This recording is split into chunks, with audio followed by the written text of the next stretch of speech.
कोतवाली है। मैं एक वीरचक्र प्राप्त ऑफिसर हूँ, राष्ट्रीय सैनिक संस्था का राष्ट्रीय अध्यक्ष हूँ। हमारे यहाँ की जो दिल्ली इकाई है, जिसके संयोजक है वेद प्रकाश जी, और पूरे राष्ट्रीय राजधानी क्षेत्र के जो संयोजक हैं वो है श्री राजीव जॉली कोतला जी। इन्होंने और पूर्णिमा आनंद जी ब्रिक्स की एक रिप्रेजेंटेटिव है, अध्यक्षा है। इन्होंने मिलकर आज एक विश्व शांति के लिए आह्वान करने का कार्यक्रम आयोजित किया। मैं उसमें एक पार्ट हूँ। मैं आज आपको ये कहना चाहता हूँ कि दुनिया में बिडेन होंगे, पुतिन होंगे, किम जोंग होंगे या चाइना के प्रेसिडेंट होंगे, ये सब इफेक्टिव लीडर हैं, ये सब बड़े लीडर हैं, ये सब शक्तिशाली लीडर हैं। लेकिन क्या इनमें से एक भी पूरी दुनिया के लिए सम्मानित लीडर है?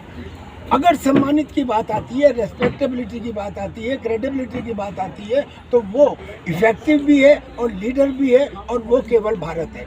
और इसका जो प्रमाण है, जो सबके सामने है, वो ये कि अमेरिका ने ये कहा कि हिंदुस्तान रशिया से तेल और गैस ना खरीदे, लेकिन उनके कहने के बावजूद हिंदुस्तान ने वहाँ से तेल और गैस खरीदा। जिसमें हिंदुस्तान का हित हो वो करेगा। उसने अमेरिका से भी अपने संबंध खराब नहीं किए। अगर हम अमेरिका के साथ नहीं जाते हैं तो क्वेड यानी कि Australia, Japan, India and America, ये जो एक क्वेड बनी है चीन को कंटेन करने के लिए, ये कमज़ोर हो जाएगी।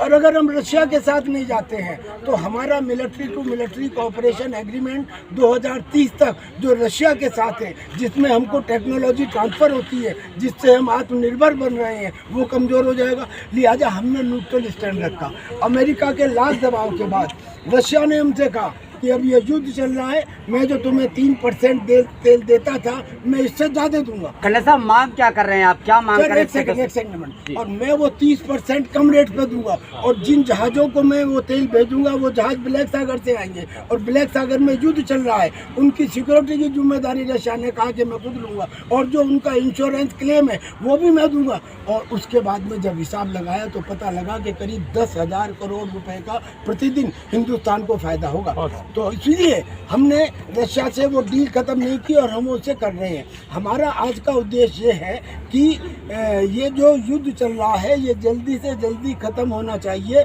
सप्लाई चेन, जो ग्लोबल सप्लाई चेन है, वो रेस्टोर होनी चाहिए। और तीसरी बात, रशिया के ऊपर जो अनावश्यक सैंक्शंस लगाई गई हैं वो ख़त्म होनी चाहिए। यानी कि 3 उद्देश्य: रशिया पे सैंक्शन डाइल्यूट हो या ख़त्म हो, सप्लाई चेन बहाल हो, और जो युद्ध है ये युद्ध खत्म हो। ये है। अब कुछ ऐसा हुआ कि जो हमने ये सोचा आज से करीब 10 या 12 दिन पहले, तब कल शाम एक बड़ी अच्छी खबर आई कि यूनाइटेड नेशंस ने 5 वीटो पावर के साथ मिलकर सर्वसम्मति से एक प्रस्ताव पास कर दिया, और उन्होंने कह दिया कि रशिया और यूक्रेन का युद्ध नहीं था, ये कोई इन्वेशन भी नहीं था। उन्होंने कहा कि ये तो एक विवाद था या डिस्प्यूट था।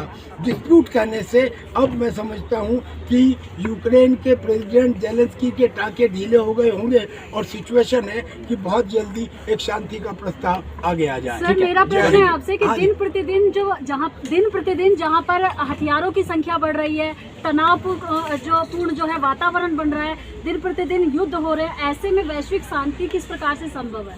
वैश्विक शांति संभव है डेटरेंस से। जो ब्रह्मास्त्र होते हैं वो चलाए नहीं जाते, वो दिखाए जाते हैं। जो ये न्यूक्लियर पावर से एक ज़माना था 1945 में, जब अमेरिका ने जापान के हिरोशिमा और नागासाकी में बम डाला, लेकिन उस समय किसी और के पास कोई न्यूक्लियर बम था ही नहीं। आज 13,000 एटॉमिक बम है, बहुत सारी कंट्रीज न्यूक्लियर है। वो इसलिए थोड़ी है कि वो चला देंगे न्यूक्लियर बम को, वो इसलिए है कि डेटरेंस, कि मेरे खिलाफ एक्शन ना लिया जाए, वरना मेरे पास ये है। तो हथियारों का बहुत ज़्यादा होना ये नहीं कह सकते कि ये विश्व शांति के खिलाफ है। हथियारों का दुरुपयोग होना विश्व शांति के खिलाफ है। मैं तो आज ये भी एक आवाज़ देता हूँ कि 1 लाख बंदूक थी अंग्रेज़ों के पास और 35 करोड़ हिंदुस्तानी थे। अगर हिंदुस्तानियों के पास हाथ उस समय बंदूकें नहीं होती तो मजाल थी कि वो 200 साल तक हमारे ऊपर राज करते। या जो मुस्लिम आक्रांता आए थे जिन्होंने आके थोड़ी थोड़ी सी बंदूकों के बल पे हमारे जैसे नियत्ते लोगों के ऊपर राज किया। पूरे हिंदुस्तान के अंदर हमने प्राइम मिनिस्टर को लिखा है that the gun policy should be revise, gun policy should be revise. लोग बाग अक्सर ये कहते हैं आप हर एक को गन दे दोगे तो लड़ने लगेंगे आपस में। गलत। उदाहरण कर्नाटक में एक जिला है कुर्ग और उस कुर्ग जिले में 100% लोगों के पास बंदूक है। और जब पूरे हिंदुस्तान के अंदर सर्वे किया गया तो पता लगा कि सबसे कम अपराध का रेट कुर्ग में है। आप इसे इंटरनेट के ऊपर चेक कर लीजिए। इसलिए हथियारों का होना गलत नहीं है, हथियारों का दुरुपयोग गलत है। हथियार अपराधियों को रोकने के लिए इस्तेमाल किए जाने चाहिए। ठीक है जोली साहब, मेरा प्रश्न राजीव जोली साहब थोड़ा आगे आइए। जोली साहब राजीव जी आइए सर, थोड़ा आगे जी, थोड़ा आगे जी, राजीव आगे जी, थोड़ा सा आगे जी, ताकि माइक पे आवाज़ आ जाएगी ढंग से।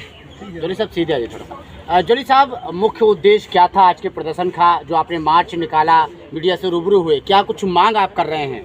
देखिए, एक ही मकसद है, विश्व शांति। हमें युद्ध नहीं चाहिए। हमारे जो बुद्ध के सिद्धांत है उसी पे हमको पूरे विश्व को शांति चाहिए। उसी के लिए आज हमने शांति मार्च की माननीय पूर्णिमा जी की अध्यक्षता में और कर्नल साहब की देखरेख में हमारे मार्गदर्शक मकसद सिर्फ एक ही कि शांति चाहिए। अगर आज 2 महीने युद्ध को चलते हुए हो गए, आज नहीं तो 4 दिन बाद, 10 दिन बाद, 15 दिन बाद शांत तो होगा, मगर ये 2 महीने का समय क्यों? मुझे याद है तो सर वो मध्यस्थता आप किसको मानते हैं कि युद्ध को कौन समाप्त करा सकता है, वो मध्यस्थता कौन करेगा? देखिए, जैसे हमने कहा कि हम भारत के नागरिक हैं, भारत की राजधानी दिल्ली के दिल जंतर मंतर से आज आवाज़ बुलंद कर रहे हैं। भारत जिसे हम विश्व गुरु सब देख रहे हैं, हम चाहते हैं कि भारत ही इस शांति के लिए आह्वान करे और इसकी पहल करे।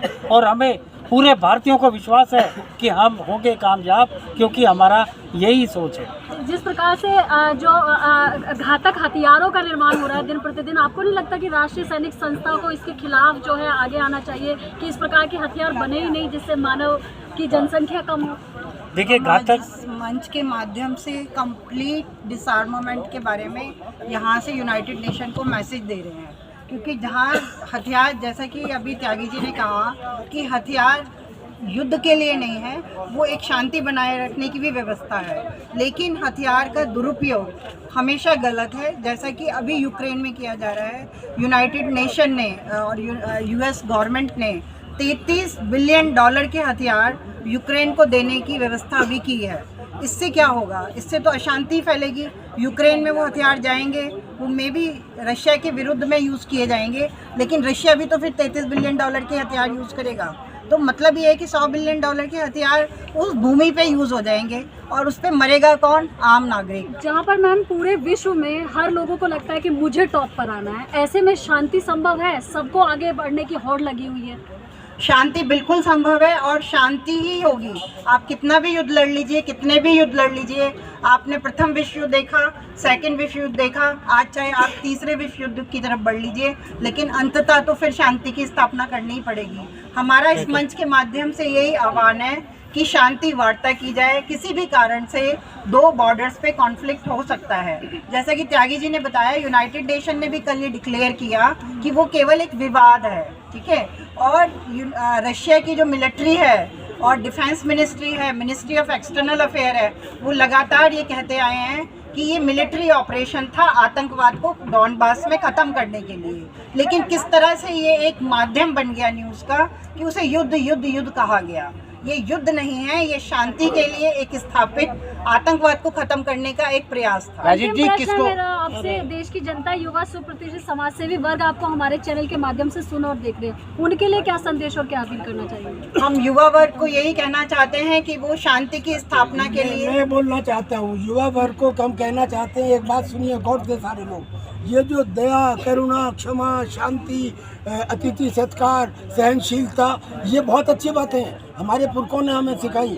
अगर ये व्यक्तिगत चरित्र का हिस्सा है, इन्हें परिवार और समाज में इस्तेमाल किया जा सकता है। जब राष्ट्र की सुरक्षा का सवाल हो तब व्यक्तिगत चरित्र नहीं, राष्ट्रीय चरित्र की आवश्यकता होती है। और राष्ट्रीय चरित्र में कैमोफ्लेज, कंसीलमेंट, डिसेप्शन, षड्यंत्र, युक्ति, वो चीज़ें कि स्ट्रांग कहीं पे हो, दिखाओ कि हम कमज़ोर हैं वहाँ पे, और जहाँ कमज़ोर हो वो दिखाओ कि स्ट्रांग हो। This is called tactics. तो हमें अपने युवाओं को बताना है कि व्यक्तिगत चरित्र भी डेवलप करें और राष्ट्रीय चरित्र भी डेवलप करें। राजीव जी, अगर युवाओं में राष्ट्रीय चरित्र रहा होता तो यहाँ पे मोहम्मद गौरी या अंग्रेज नहीं आए होते। ये आवश्यकता है। राजीव जैसे जी, किस किस को ज्ञापन देने वाले हैं आज आप?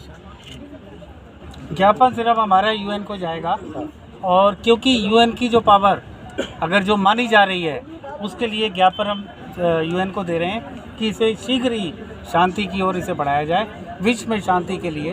यही हमारा पैगाम है। ठीक है सर, शुक्रिया, थैंक यू वेरी मच।